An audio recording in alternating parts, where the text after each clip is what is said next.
아라냐의 외침. 1. 방콕의 오래된 딸랏. 해질녘의 공기는 후텁지근한 열기와 온갖 음식 냄새, 사람들의 왁자지껄한 소리로 가득했다. 아라냐는 마지막 손님에게 꾸어이띠아우, 태국식 쌀국 그릇을 건네고 나서야 긴 한숨을 내쉬었다. 온종일 뜨거운 국물 앞에서 씨름한 몸은 파김치가 되었지만 아직 정리해야 할 것들이 산더미였다. 그녀의 작고 허름한 국수 노점은 시장 구석에서도 가장 눈에 띄지 않는 곳에 자리 잡고 있었다. 하지만 이곳은 그녀와 멀리 고향에 있는 동생들의 생계가 달린 소중한 공간이었다. 스물 중반의 아라냐는 햇볕에 건강하게 그을린 피부와 힘든 노동으로 다져진 야무진 몸매를 가졌지만 커다란 눈망울에는 고단함과 어딘지 모를 그늘이 어려 있었다. 아라냐, 오늘 장사는 어땠어? 옆에서 과일 좌판을 거의 다 치운 뿌리다 할머니가 정겹게 말을 걸어왔다. 뿌리다는 이 시장에서 수십 년을 보낸 터줏대감이자 아라냐에게는 친할머니 같은 존재였다. 그냥 그래요, 할머니. 요즘 통손님이 없네요. 아라냐는 애써 미소 지으며 대답했다. 등록금 마감일이 코앞인 막내 동생 걱정에 마음이 무거웠지만 뿌리다 할머니에게까지 걱정을 끼치고 싶지는 않았다. 그때였다. 깔끔하게 다려진 제복에 반짝이는 구두를 신은 경찰관 2명이 노점 앞으로 다가왔다. 앞장선 남자는 30대 후반으로 보이는 찬나롱 경위였고 그의 뒤를 따르는 젊은 경찰은 잔뜩 긴장한 표정이었다. 찬나롱은 시장을 순찰하는 듯 보였지만 그의 날카로운 시선은 유독 아라냐의 노점에 머물렀다. 그의 하얀 피부와 값비싸 보이는 시계는 시장의 풍경과 어울리지 않게 이질적이었다. 아라냐는 자신도 모르게 허리를 고추세우며 긴장했다. 경찰은 언제나 그녀에게 두려운 존재였다. 찬나롱은 아라냐의 노점 앞에 멈춰 서더니 마치 더러운 것이라도 보는 듯 미간을 살짝 찌푸렸다. 그의 차갑고 오만한 눈빛이 아라냐의 허름한 옷차림과 그을린 얼굴을 훑었다. 이봐 아가씨. 그의 목소리는 부드러웠지만 어딘가 사람을 얕보는 듯한 느낌이 배어 있었다. 여기서 장사 허가는 받고 하는 건가? 아라냐의 심장이 쿵 내려앉았다. 네, 경관님. 저기 등록은 다 되어 있습니다. 그녀는 떨리는 목소리로 간신히 대답하며 구석에 놓인 낡은 서류철을 가리켰다. 찬나롱은 그쪽은 쳐다보지도 않고 국수 그릇이 쌓인 선반을 손가락으로 툭 쳤다. 위생 상태가 영 엉망이군. 이런 곳에서 만든 음식을 사람들이 먹어도 된다고 생각하나? 죄송합니다. 바로 치우겠습니다. 아라냐는 황급히 고개를 숙였다. 그의 말은 사실과 달랐다. 그녀는 누구보다 청결에 신경 썼고 단골 손님들은 그녀의 국수 맛을 칭찬했다. 하지만 권력 앞에서 그런 말은 아무 소용없다는 것을 그녀는 이미 여러 번 경험으로 알고 있었다. 그날부터 찬나롱 경위의 괴롭힘은 시작되었다. 그는 거의 매일같이 아라냐의 노점에 들러 사소한 트집을 잡았다. 좌판의 위치가 통행에 방해된다느니, 음식 냄새가 너무 심하다느니, 심지어는 아라냐의 말투가 불손하다는 식이었다.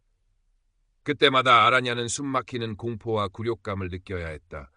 벌금을 물리겠다, 영업정지를 시키겠다는 협박도 서슴지 않았다. 아가씨, 세상 물정 너무 모르는 거 아니야? 이렇게 융통성 없이 장사해서 뭘 하겠다고.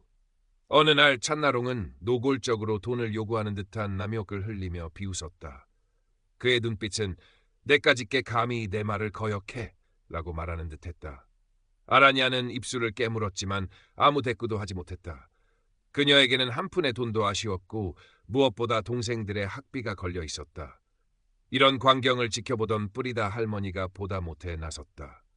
경관님, 이 아가씨가 뭘 그리 잘못했다고 매일같이 이러십니까? 다들 어렵게 하루 벌어 하루 먹고 사는 사람들입니다. 좀 봐주시면 안 될까요? 뿌리다 할머니의 목소리에는 시장 사람 특유의 따뜻한 마음가 담겨 있었다. 하지만 찬나롱은 뿌리다 할머니에게도 싸늘한 시선을 보냈다. 할머니, 이건 공무집행입니다. 함부로 끼어들지 마시죠. 아니면 할머니 노점부터 단속해드릴까요? 그의 목소리에는 서슬퍼런 위협이 담겨 있었다. 뿌리다 할머니는 분한 듯 입술을 깨물었지만 더 이상 말을 잇지 못했다. 찬나롱이 사라진 후 할머니는 아라냐의 어깨를 두드리며 말했다. 아라냐, 저런 인간들한테 약하게 보이면 안 돼. 하지만 조심해야 한다. 저런 것들은 우리가 상상도 못할 짓까지 할 수 있는 놈들이야. 아라냐는 절망감에 휩싸였다. 밤이면 밤마다 홀로 눈물을 삼켰다. 이 지긋지긋한 시장을 떠나고 싶었지만 가족들을 생각하면 그럴 수도 없었다. 내가 뭘 그렇게 잘못한 걸까? 그저 열심히 살려고 했을 뿐인데. 그녀의 마음속에는 억울함과 분노가 들끓었지만 그것을 표현할 용기는 없었다. 그러던 어느 날 찬나롱이 유독 심하게 아라냐를 몰아붙이며 큰 소리로 모욕을 주고 있을 때였다.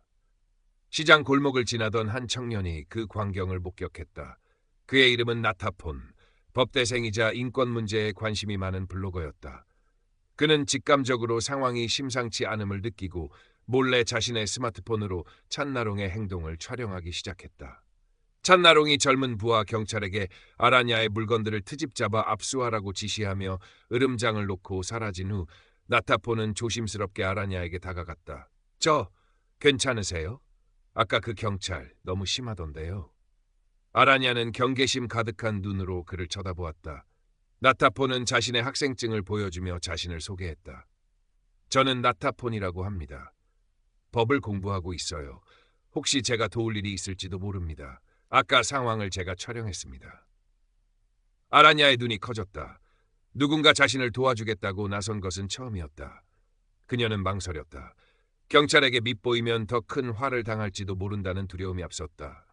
하지만 나타폰의 진심 어린 눈빛과 뿌리다 할머니의 혼자 끙끙 앓지 마라. 젊은 사람이 도와준다는데 한번 믿어봐 라는 격려에 용기를 내기로 했다. 나타폰은 찬나롱의 행동이 명백한 직권 남용이자 협박에 해당할 수 있다고 설명했다. 그는 정식으로 경찰 내부 감사과에 민원을 제기하거나 언론이나 인권단체에 알리는 방법을 제안했다. 아라냐는 처음으로 자신에게도 저항할 권리가 있다는 것을 깨달았다. 그동안은 그저 참고 견디는 것만이 유일한 방법이라고 생각했었다.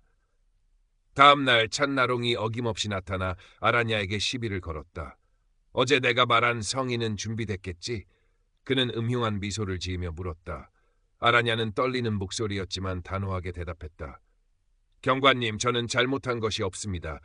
더 이상 부당한 요구에는 응할 수 없습니다. 찬나롱의 얼굴에서 미소가 사라졌다. 그의 눈빛이 차갑게 빛났다. 뭐라고? 내까짓게 감히?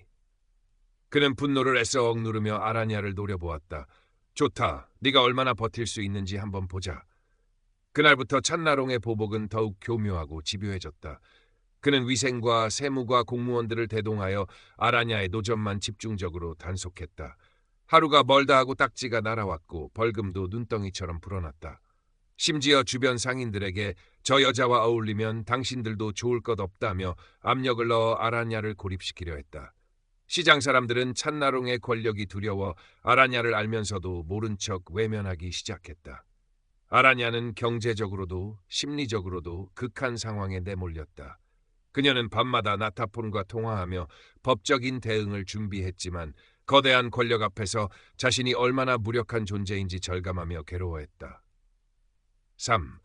내일 오전까지 이 노점을 깨끗이 치우든지 아니면 나에게 와서 정중하게 무릎 꿇고 사과하고 내 요구를 들어라. 그렇지 않으면 네 인생이 어떻게 망가지는지 똑똑히 보여주겠다. 찬나롱은 아라냐의 턱밑까지 다가와 살벌한 목소리로 최후 통첩을 날렸다. 그의 눈에는 더 이상 감출 수 없는 악의가 번뜩였다. 아라냐는 공포에 질려 온몸이 사시나무처럼 떨렸지만 그의 눈을 피하지 않았다. 그녀의 눈빛 속에는 두려움과 함께 이제는 더 이상 물러설 수 없다는 결연함이 깃들어 있었다. 그날 밤 아라냐는 잠을 이룰 수 없었다. 나타폰은 마지막까지 싸워보자고 했지만 승산이 없어 보였다. 그녀는 모든 것을 포기하고 고향으로 돌아갈까도 생각했다. 하지만 그렇게 도망치면 평생 자신을 용서할 수 없을 것 같았다. 바로 그날 밤 기적 같은 일이 일어났다. 나타폰이 며칠 전 촬영했던 찬나롱의 초기 갑질 영상. 얼굴은 교묘하게 모자이크 처리되었지만 제복과 목소리는 알아볼 수 있었다. 이 익명으로 지역 페이스북 그룹과 몇몇 유튜브 채널에 올라간 것이다. 영상은 방콕 시장 악덕 경찰 고발이라는 자극적인 제목과 함께 순식간에 퍼져나갔다. 사람들은 분노했다.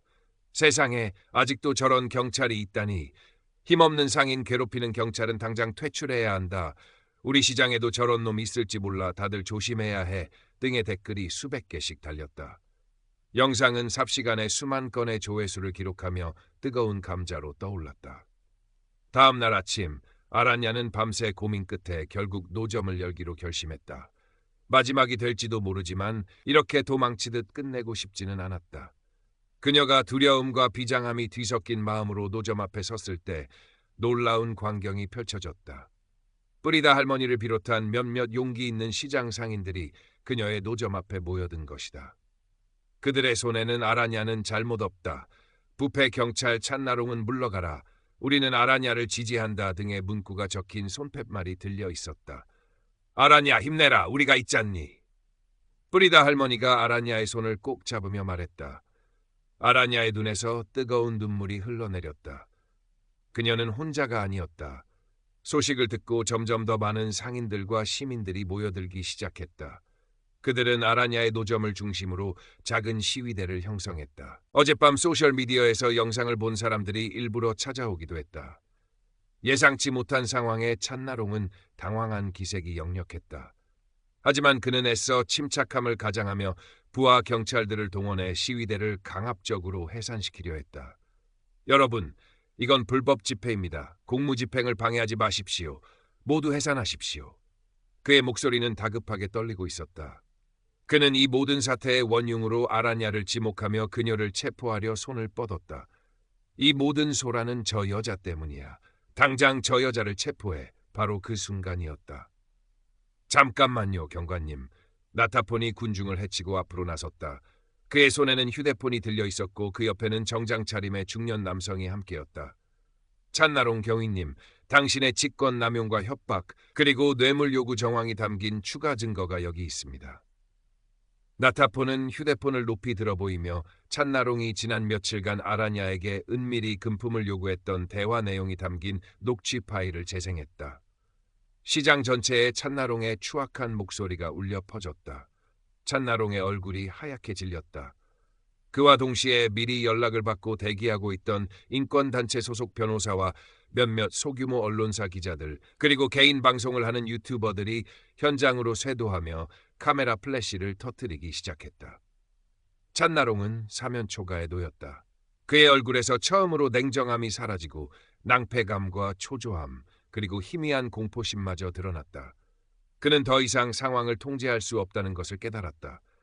한때 그가 마음대로 주무르려 했던 작은 시장의 한 여인은 이제 수많은 눈과 귀 그리고 카메라 앞에서 그를 심판하고 있었다. 사건은 걷잡을 수 없이 커졌다.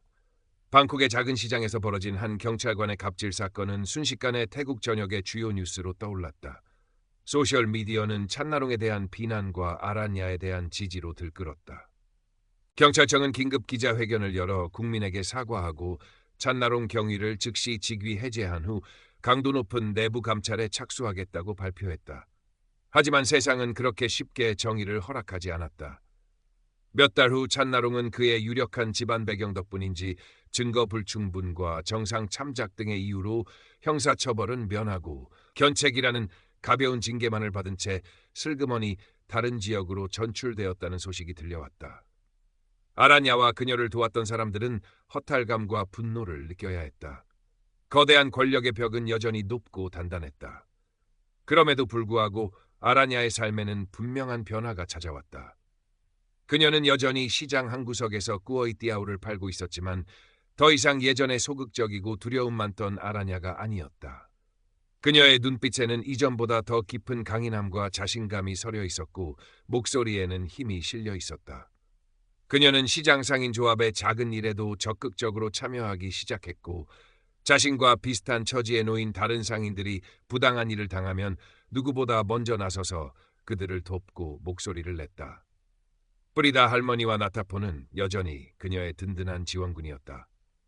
뿌리다 할머니는 아라냐를 친딸처럼 아끼며 지혜를 나눠주었고 법대 졸업반이 된 나타포는 틈틈이 시장 상인들을 위한 무료 법률 상담을 해주며 인권 변호사의 꿈을 키워나가고 있었다. 시장 사람들은 아라냐의 용기 있는 행동을 통해 작은 목소리들이 모이면 세상을 조금이나마 바꿀 수 있다는 것을 똑똑히 목격했다. 그들의 공동체는 이전보다 더욱 끈끈해졌고 서로를 지지하고 격려하는 남자의 정신이 시장 전체에 넘실거렸다. 어느덧 또다시 해가 저물어가는 방콕의 딸랏. 아라냐는 마지막 남은 국수 한 그릇을 정성껏 말고 있었다. 노점 한쪽에는 시장 상인들이 손수 만들어 걸어준 용감한 시민 아라냐, 우리가 함께합니다라고 적힌 작은 플래카드가 바람에 부드럽게 나부끼고 있었다. 그녀는 문득 고개를 들어 붉게 물든 저녁 노을을 바라보았다. 세상은 여전히 불공평하고 부조리한 일들로 가득했지만 그녀는 더 이상 절망하지 않았다. 아직 갈 길이 멀다는 것을 안다.